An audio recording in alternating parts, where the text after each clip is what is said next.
Alright, today I wanted to get through a binder project I've been working on, and I've got a couple of updates I wanted to do. 3 cards are on the way for this particular set.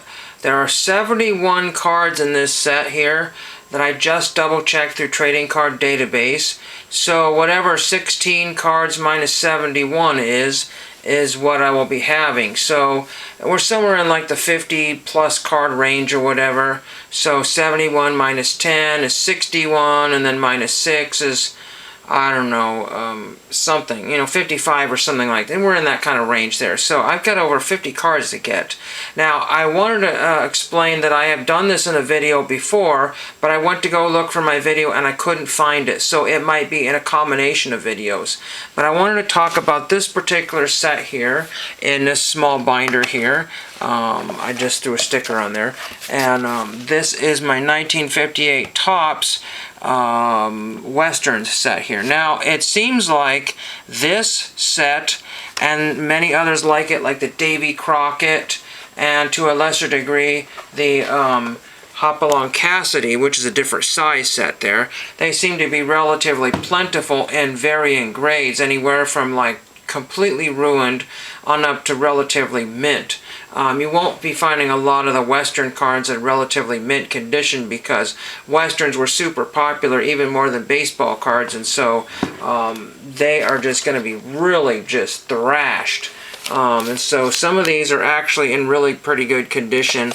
Unfortunately, a lot of the cards essentially had got this whiting on here. And also, like with the Davy Crockett and these cards here, the registration is not very good, so you have a lot of, decent condition cards, but you'll have a lot of poor blurry cards, essentially, is what it is. So I wanted to go through some of these.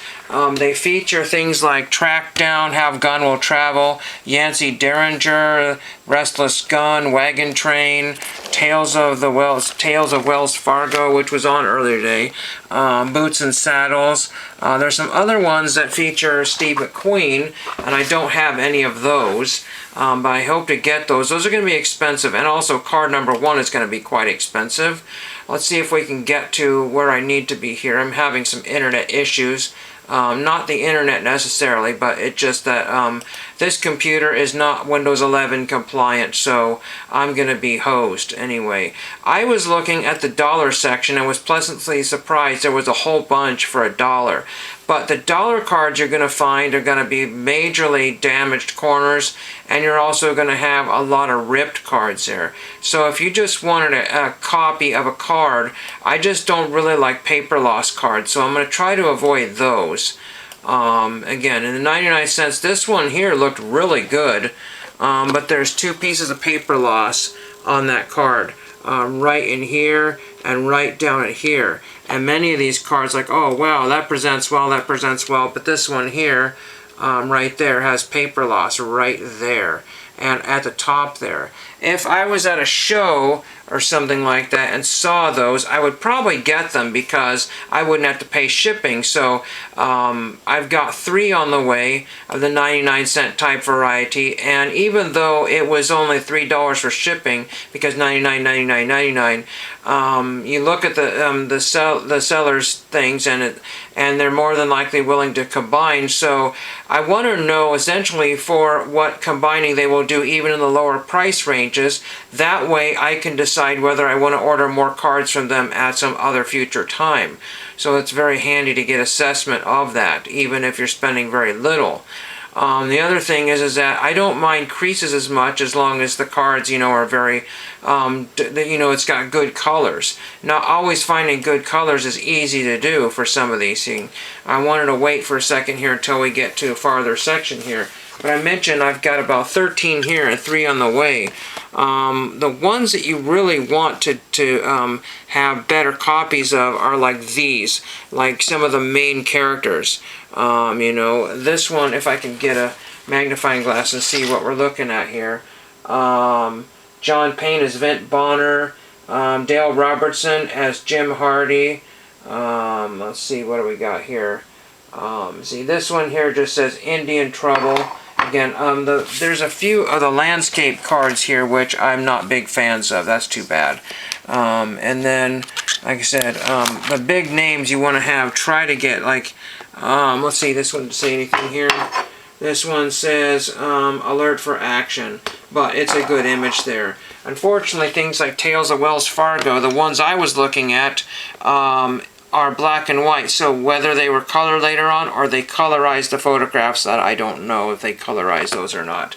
Now we got our images here, and we got problems here because a lot of the cards are doing this fun little thing called snowing there.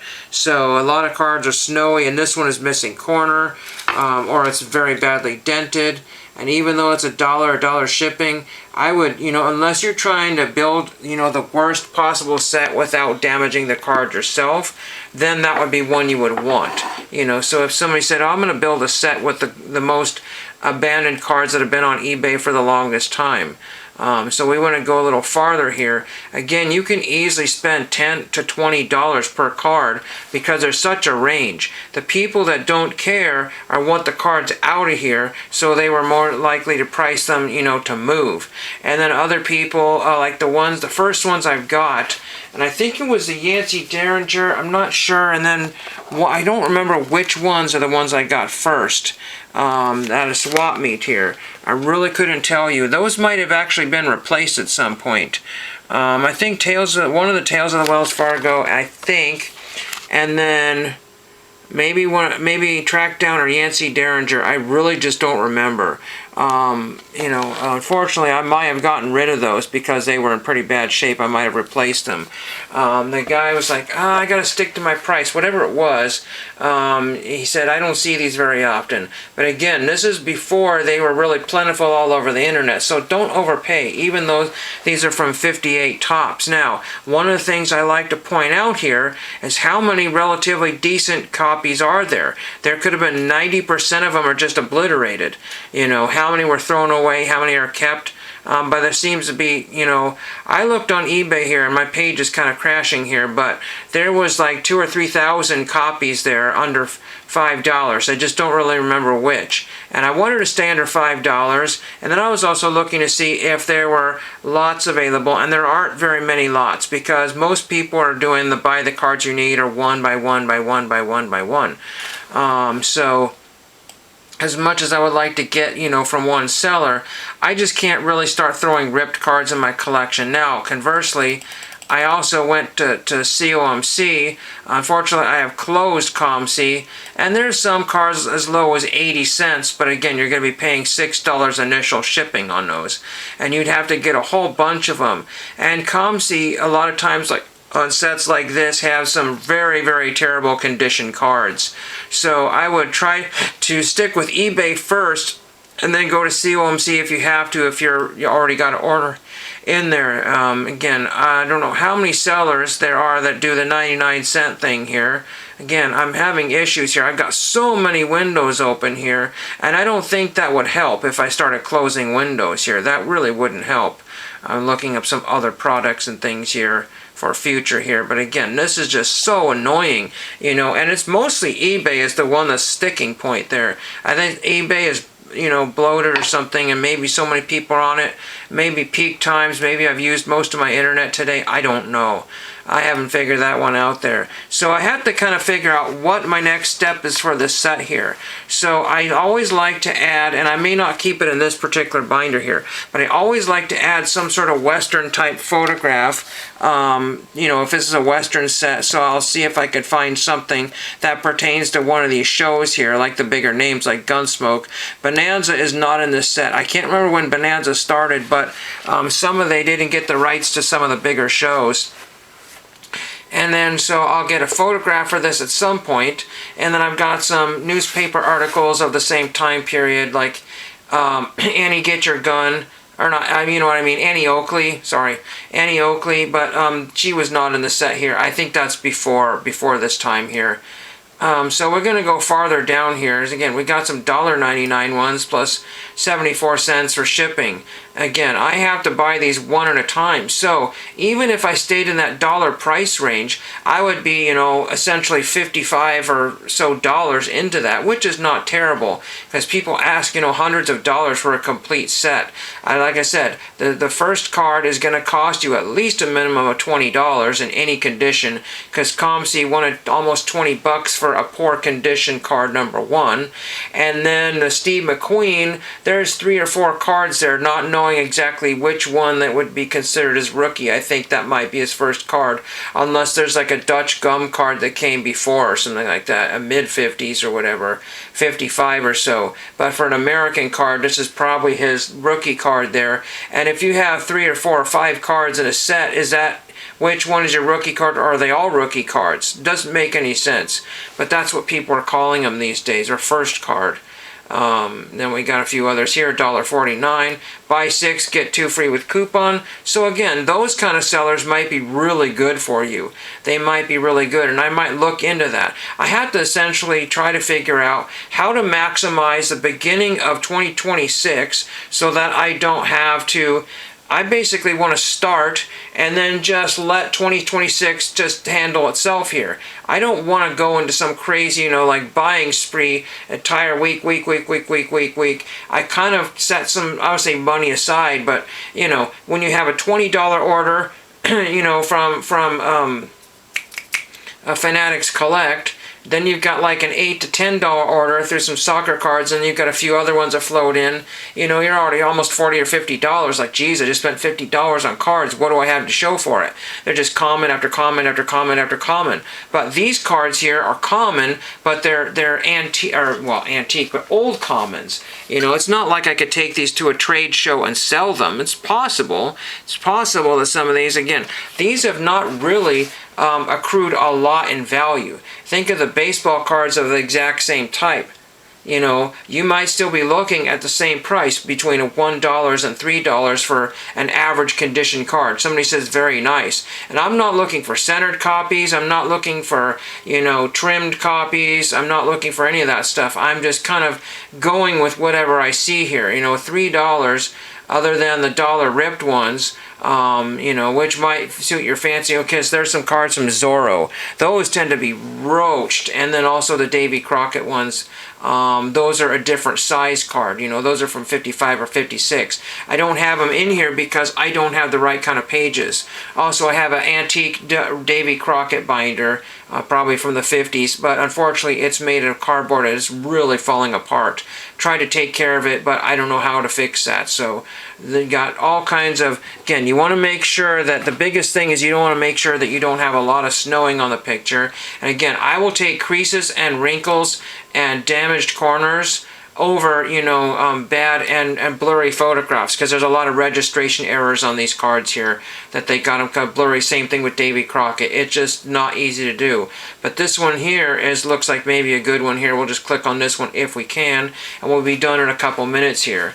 I wanted to mention while this is going here that there is a swap meet this weekend I'll be at, and most people in my YouTube group will not be anywhere near me, so I was just saying that I'm taking kind of a monster box type of thing, but just a long row box that I made, and just throwing stuff at top loaders to see what I have. Just pulling out duplicates and other cards that I think that might be very unique. I'm trying to find cards that nobody else would even think about bringing, that don't really have an easy discernible, price list or checklist here. Some people might buy Elvis cards for 50 cents just because they love Elvis, not because they, are going to go buy some sort of crazy Beckett price there. So I don't know if I'm going to bring those or not. And you know what? I could sell 1 card, 10 cards, or 0 cards. I'm just going there to have fun and hang out with some friends. So that's all I'm doing. Because my friend has a table there and he can usually lets me squeeze a corner on there. So again, this just takes forever in an afternoon to do what it needs to do, and that's why sometimes I have 20-minute videos when I try to do real-time things here. eBay is still stuck here. And again, just doing some shopping yesterday was absolutely just painful, super painful. I could not get anywhere with anything. It drives me to have root beer. My gosh, this was not root beer in here. It was Dr. Pepper, or sorry, Dr. Pepper. Well, anyway. So we want to see what this card looks like, and then we shall be done, because I don't want to hold you up any further here. But one reason why I'm also mentioning this is because for 2026, I'm going to try my darndest to go to the small collection variety. And I just really need to just parcel out, because unfortunately, the cards, you don't see a lot of them on camera. Because I don't buy them that often, but it's become a hoarding situation. It's really gotten very, very bad. And it's not just that I can throw stuff in boxes, because like some of these cards here, the Ron Gant here, it's only been saved so I can get that off TTM. That's the only reason I've saved that card. But do I want Ron Gant again? Not really. See, so I'm still stuck here. I can't get pictures here or nothing. Again, my internet and my dead computer is just absolutely just gross. So I'll have to get that figured out. This is too old to go to Windows 11. It'll just start smoking and blow up, and then I'll have lost all my data, and we don't want that. I have one computer that's all ready to go, so if I had to, I could start doing stuff from them, but I don't really want to add all kinds of crazy data to that computer, because then that would just be in the same situation. I'm not the only person I know that has computers that are not going to be upgradable. It's not easy for those people who don't understand computers very well. So we can't get this to work here, unfortunately, but I wanted to show you what we can get here, and I unfortunately have ComC closed. That would open very quickly here. Well, what we're going to do is just go to trading card database here. So there's 71 cards in the 1958 Topps TV Westerns here. And it took me years and years and years to get my first card there, probably about 8 to 10 years ago. Maybe not quite, I don't know, maybe that long ago I got. But you know, see, we've got James Arness, Dennis Weaver. So those are the first two cards there. Then we have, let's see, who are the other big stars in here? We don't have any more, so we have to click down. Have to be very careful, because the ads on trading card database, there was just some ad that was just absolutely just, oh my gosh. And then YouTube, you have to be very careful. There's some gross ad there with the F-bomb in it, talking about all kinds of nasty things. I was like, oh my gosh, that can't have that anymore. And I've had that ad twice. Why are I getting like curse words and ads now? It's really just bad. And then of course the AI stuff is coming through, and it is just so awful. Because, you know, anytime a celebrity dies, now there's AI videos, and, you know, people are saying you should be sued for having these videos here. But these are people that are doing videos that are anonymous and outside the United States. Nobody's going to be suing anybody. So that's just a side note, which is frustrating. But we got Robert Culp here. We got, if I can get to all the stars, Steve McQueen. Yeah, it was card 21, not card 24. Card 21 is the one. Steve McQueen is Josh Randall. That's the card that's going to be costing you probably $50 or more in good condition. In thrashed condition, I've seen it as low as $8. But you want to make sure you get a displayable copy of that one. Jock Mahoney is Yancey Derringer. Or other stars here. I'm trying to think. There's Ward Bond is Seth Adams. We have any big stars? John Payne. Dale Robertson, that's a name I remember. What else do we have here? Jack Picard, I don't know him that well. Dick Coogan, and yeah, so 71 cards there. So yeah, it could be a very, very fun and lucrative fun set to put together, not just for me, but for you on YouTube. So if you do happen to see this, I implore you to either try to investigate this or share this with other people, because I'm sure I'm not the first one to upload this video here, and I will be what do you call it? Updating you with my successes and my card finds and stuff that I've gotten here. It will take me a while, and I may not even finish it this year because I have crazy irons in the fire, but I wanted to get this video out here, second video of 2026, and thank you for watching.